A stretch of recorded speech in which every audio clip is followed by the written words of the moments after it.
Hi friends, welcome to Chandra's Kitchen. இதுவரைக்கும் Chandra's Kitchen-ஐ subscribe செய்யாதவர்கள் red colour subscribe பட்டனை press பண்ணி சப்ஸ்கிரைப் பண்ணிக்கோங்க.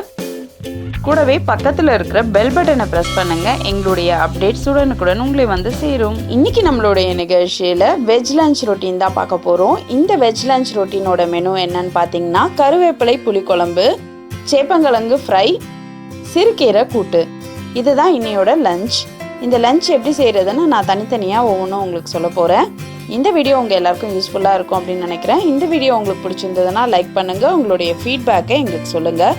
இப்போ நம்ம முதல்ல சிறுகீரை கூட்டுக்கு தேவையான பொருட்கள் என்னென்னு பார்த்துடலாம். வெங்காயம், தக்காளி, கருவேப்பிலை, பூண்டு, காஞ்ச மிளகா, உப்பு, மிளகாய்த்தூள், கடுகுளுந்து, சீரகம், பருப்பு வேக வச்சு எடுத்து வச்சுக்கோங்க. நான் சிறுபருப்பு வேக வச்சுருக்கேன். சிறுகீரையை வந்து பொடியாக நறுக்கி எடுத்து வச்சுக்கோங்க. தேவையான அளவு எண்ணெய். கடாயில் 2 ஸ்பூன் எண்ணெய் விட்டுக்கலாம். கடுகுளுந்து சேர்த்துக்கலாம். இப்போ இது பொரிஞ்சதும் நம்ம காஞ்ச மிளகா 2 சேர்த்துடலாம். இப்போ இதை ரெண்டுத்தையும் நல்லா வதக்கிடுங்க. அடுத்ததாக கருவேப்பிலை சேர்த்துக்கலாம். இது கூட 2 பூண்டை வந்து நசுக்கி வச்சுருக்கிறத சேர்த்துக்கலாம். பூண்டு வந்து நான் ஏற்கனவே பருப்புலையும் வேக வச்சுருக்கேன். இருந்தாலுமே நம்ம இதில் போட்டால் நல்லா வாசனையாக இருக்கும். இப்போ இது எல்லாமே நல்லா வதங்கட்டும். அடுத்ததாக பெரிய வெங்காயத்தை நம்ம பொடியாக நறுக்கி வச்சுருக்கோம். இதை வந்து இது கூட சேர்த்துடலாம். இப்போ இது எல்லாத்தையும் சேர்த்து நல்லா வதக்கிடுங்க. இப்போ வெங்காயம் நல்லா வதங்கிடுச்சு. இப்போ நம்ம ஒரு தக்காளி பழத்தை இதோட சேர்த்துக்கலாம். அடுத்ததாக தேவையான அளவு உப்பு சேர்த்து நல்லா வதக்கிடலாம். இப்போ தக்காளி வெங்காயம்லாம் நல்லா வதங்கிடுச்சு. இப்போ நம்ம சிறுகீரையை இதோட சேர்த்துக்கலாம்.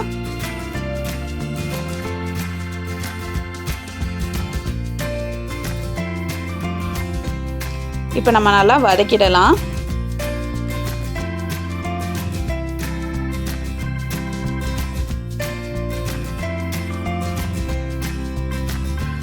இந்த கீரை வந்து வதக்கும் போதே பார்த்தீங்கன்னா பாதி அளவு வெந்துடும். இப்போ நம்ம 1/4 ஸ்பூன் சர்க்கரை சேர்த்துக்கலாம். இது ஆப்ஷனல் தான். கீரை வந்து கொஞ்சம் கலர் மாறாமல் இருக்கும். அது மட்டும் இல்லாமல் நல்லா டேஸ்ட் கொடுக்கும். அதுக்காக தான் இது சேர்த்துருக்கேன். இப்போ இதை நல்லா கலந்து விட்டுடலாம். 1 ஸ்பூன் மிளகாய்த்தூள் இதோட சேர்த்துக்கோங்க.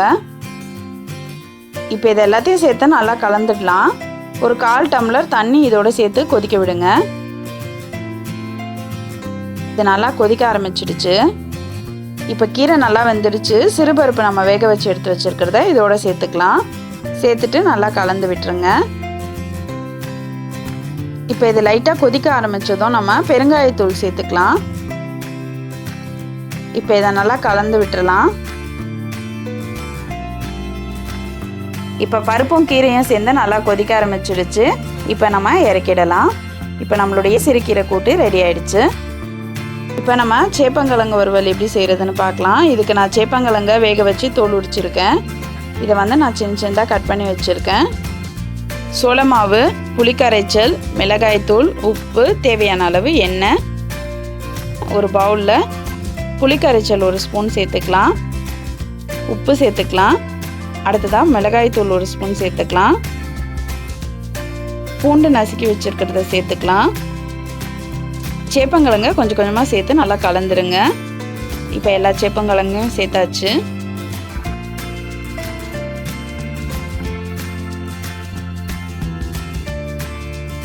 இப்போ இதை நல்லா கலந்து விட்டுறலாம்.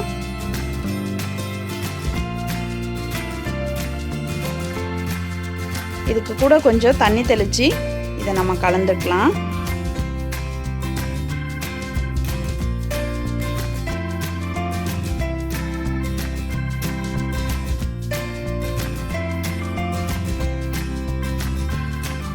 அடுத்ததாக நம்ம சோள மாவு 1 ஸ்பூன் எடுத்து வச்சுருக்கிறத இதோட சேர்த்துக்கலாம்.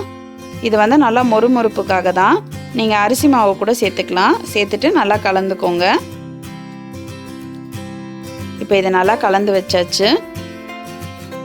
ஒரு கடாய் வச்சு சேப்பங்கிழங்கு பொரிக்க தேவையான அளவு எண்ணெய் ஊற்றிக்கோங்க. இப்போ எண்ணெய் காஞ்சிருச்சு. இப்போ நம்ம சேப்பங்கிழங்கை ஒவ்வொன்றா இதில் போட்டுடலாம். இப்போ எல்லா சேப்பங்கிழங்கையும் இதே மாதிரி நம்ம போட்டுடலாம்.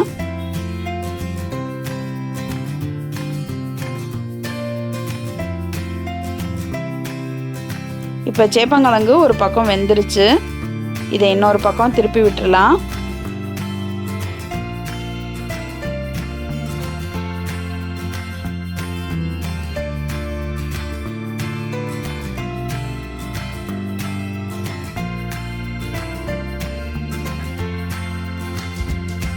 இப்போ சேப்பங்கிழங்கு 2 பக்கமும் நல்லா வெந்துருச்சு.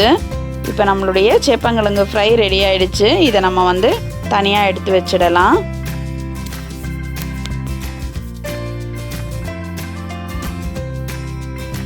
இப்போ அடுத்ததாக நம்ம கருவேப்பிலை புளிக்குழம்பு செய்கிறது எப்படின்னு பார்க்கலாம். இதுக்கு தேவையான பொருட்கள் என்னென்னு பார்க்கலாம். கருவேப்பிலை 2 கைப்பிடி, புளி கரைச்சல், உப்பு, மிளகாய்த்தூள், வெந்தயம், கடுகுளுந்து, நல்லெண்ணெய், பூண்டு, கடலைப்பருப்பு, உளுத்தம்பருப்பு, துவரம்பருப்பு, சீரகம், மிளகு, காஞ்ச மிளகா. இப்போ கடாயில் நம்ம கருவேப்பிலை 2 கைப்பிடியை சேர்த்துக்கலாம். சேர்த்துட்டு நல்லா வதக்க ஆரம்பிச்சிடலாம். நான் வந்து பச்சை கருவேப்பிலை தான் எடுத்திருக்கேன். காஞ்ச கருவேப்பிலைனா கூட நீங்கள் எடுத்துக்கலாம். இது வந்து வறுக்க லேட் ஆகுது அப்படின்றதுக்காக நான் 1.5 ஸ்பூன் எண்ணெய் வந்து இதோட சேர்த்துருக்கேன். இது வந்து சீக்கிரமாக பொரிஞ்சிருச்சு. இதை வந்து நான் மிக்சரில் மாற்றிக்கிறேன். அடுத்ததாக அதே கடாயில் 1 ஸ்பூன் எண்ணெய் விட்டுக்கலாம். கடலைப்பருப்பு 2 ஸ்பூன் சேர்த்துக்கலாம்.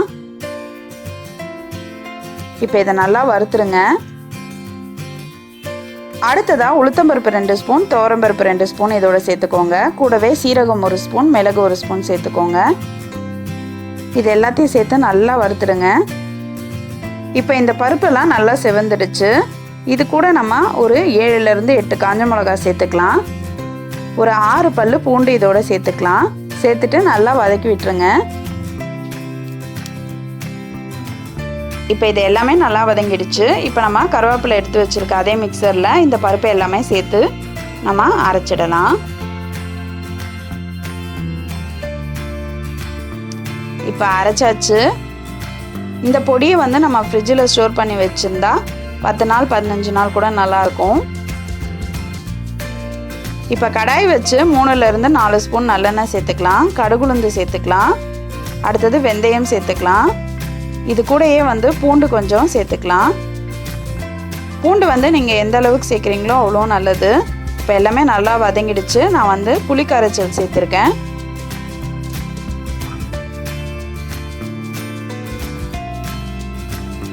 ஒரு ஸ்பூன் மஞ்சள் தூள், 2.5 ஸ்பூன் மிளகாய் தூள்.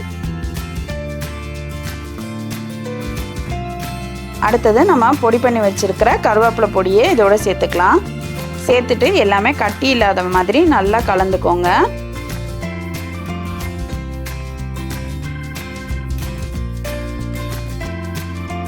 இப்போ இது லைட்டாக கொதிக்க ஆரம்பிச்சிடுச்சு. இதை நல்லா கொதித்து எண்ணெய் பிரிகிற அளவுக்கு இதை நல்லா கொதிக்க விடணும். இது கூட நீங்கள் ஒரு சின்ன துண்டு வெல்லம் சேர்த்துக்கலாம். இது நல்லா கொதிச்சிடுச்சுன்னா இந்த குழம்பு வந்து பார்த்திங்கன்னா 3லேருந்து 4 நாள் வரைக்கும் கூட வீணாகாது. நீங்கள் வெளியில் வச்சுருந்தாலே நல்லாயிருக்கும்.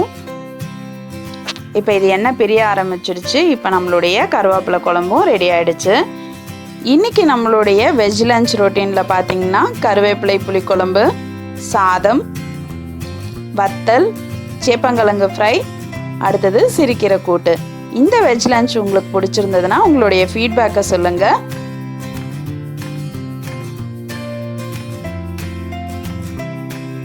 மேலும் இது போன்ற சுவாரஸ்யமான தகவல்களை அறிந்து கொள்ள சந்திராஸ் கிச்சனை சப்ஸ்கிரைப் செய்யுங்கள். உங்களுடைய கமெண்ட் பாக்ஸில் போடுங்க. லைக் அண்ட் ஷேர் பண்ணுங்கள்.